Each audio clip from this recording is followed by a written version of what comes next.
Salut à tous, j'espère que vous allez bien les amis. C'est Kirby54 pour une nouvelle vidéo actualité jeux vidéo. C'est Julien Chiez qui m'a donné envie de faire celle-ci après avoir lu une news sur son Twitter.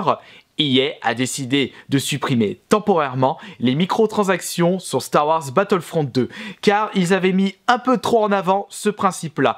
Cela avait provoqué une colère noire chez la majorité des joueurs et afin de calmer le jeu, EA a supprimé ce principe-là. Ah, comme quoi par moment, il suffit de gueuler un bon coup pour que des entreprises fassent machine arrière.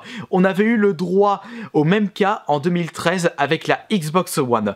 Si vous vous souvenez bien de l'E3 de 2013, Microsoft avait annoncé certaines fonctionnalités pour leur machine qui avaient grincé des dents, comme une connexion internet obligatoire 24h/24, un zonage des jeux, full dématériel et l'impossibilité pour les joueurs de prêter leurs jeux en boîte de façon illimitée. Et cela avait provoqué une polémique, une très mauvaise pub pour Microsoft et ils avaient fait machine arrière afin de calmer le jeu et que cela n'impacte pas les ventes de la Xbox One. Mais le mal était fait et on a pu voir la mauvaise pub qu'a eu la Xbox One après cette annonce. Et je pense qu'EA pour Star Wars Battlefront 2 ont repris ce même principe afin de ne pas avoir des ventes impactées sur cette mauvaise pub. Car je vous rappelle que le but d'une entreprise, c'est de générer du bénéfice, quelles que soient les méthodes, du moment que cela reste légal. Et les mauvaises pubs, ce n'est pas bon pour les affaires. Mais attention, comme je vous l'ai dit en début de vidéo, c'est une suppression temporaire qui nous dit pas qu'EA va remettre en place ces microtransactions après les périodes de fête. Il ne faut pas oublier que c'est en période de fête que les jeux se vendent le plus. Et logiquement, s'il n'y a pas de jeux vendus, il n'y aura pas de microtransactions. Enfin, je caricature un petit peu. Et après que les périodes de fête soient passées, après que le jeu se soit très bien vendu, EA peut se permettre de remettre en place ce système de microtransactions. Ce serait dommage pour EA ou pour d'autres entreprises de ne pas profiter de ce nouveau marché qui prend de plus en plus d'ampleur. Je ne sais plus où est-ce que j'avais lu ça et c'était pour quelle entreprise, mais les ventes, enfin je veux dire le chiffre généré par les microtransactions dépassait les ventes matérielles et dématérielles combinées des jeux. Les éditeurs de jeux ont très bien vu que certains joueurs peuvent mettre des centaines d'euros dans un jeu en plus de son prix d'achat.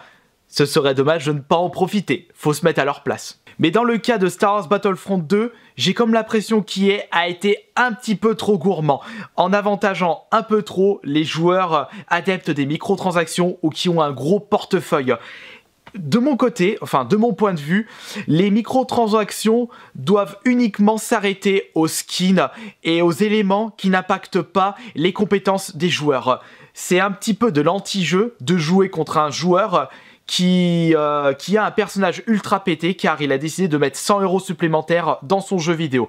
Ça n'a pas d'équilibre et c'est de l'anti-jeu. Et ça, de mon côté, je ne cautionne pas du tout ce principe-là. Et je pense que c'est ceci qui a provoqué une colère chez les joueurs. Il ne faut pas que l'on se retrouve avec un système de pay to win de plus en plus fréquent. Si on se met à la place d'un joueur qui veut absolument être le plus fort dans un jeu vidéo, si les entreprises leur donnent la possibilité de devenir super fort en très peu de temps, certains joueurs ne vont vraiment pas se gêner. Il ne faut pas oublier également que EA, tout comme les autres entreprises, ne vous mettent pas le couteau sous la gorge pour ces microtransactions. Libre à vous de faire ce que vous voulez de votre argent. Comme d'habitude, j'ai vu plein de messages se trimballer sur internet, dans les réseaux sociaux, disant « EA au bûcher, EA vous êtes des vendus, EA vous avez fermé Visceral Games, vous êtes la honte du jeu vidéo, vous avez mis en place un système pay to win avec les microtransactions de Star Wars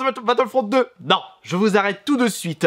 Ce ne sont pas les entreprises qui décident de l'avenir du jeu vidéo. Ce sont nous les joueurs qui décidons de l'avenir avec nos systèmes de consommation. les entreprises vont uniquement regarder les besoins du marché. Si les joueurs souhaitent plus de microtransactions, plus de dématériel, les entreprises vont proposer plus de microtransactions, plus de dématériel à la place de vente matérielle. Si vous ne désirez pas ce principe-là pour l'avenir du jeu vidéo, eh bien, il ne faut tout simplement pas acheter, enfin mettre le moindre centime d'euro dans ces principes-là. Je vous rappelle que les entreprises souhaitent faire le plus de bénéfices. S'ils voient que c'est la merde qui se vend mieux, ils vont proposer que de la merde par la suite.